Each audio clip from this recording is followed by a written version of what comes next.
بسم الله الرحمن الرحيم، والصلاة والسلام على سيدنا محمد وعلى آله وصحبه أجمعين. مرحبا إخوة الكرام، لدينا اليوم رؤية جميلة وقصيرة للغاية عن الإمام المهدي. يقول الرائي: رأيت سيف المهدي الأبيض الكبير جدا ينزل من السماء. انتهت الرؤية.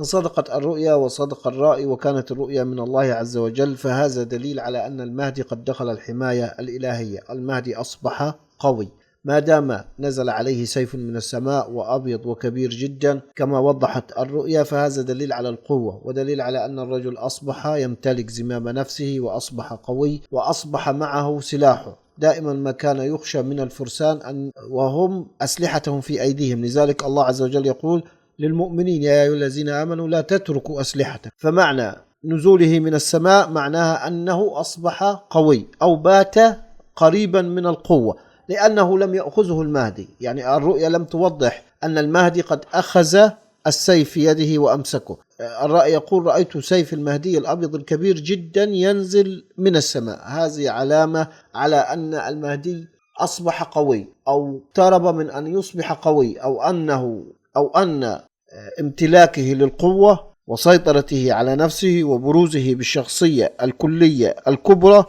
وبروزه بالشخصية الكلية الكاملة بات قريبا جدا. فنزول السيف من السماء معناه أنه قريب جدا من الأمر. لكن لو كان المهدي استلم السيف وأصبح في يده، كان معناه أنه أصبح قائدا، امتلك سلاحه، امتلك قوته، امتلك زمام نفسه. هذا ظننا في تأويل الرؤيا، والله أعلم، والسلام عليكم ورحمة الله وبركاته.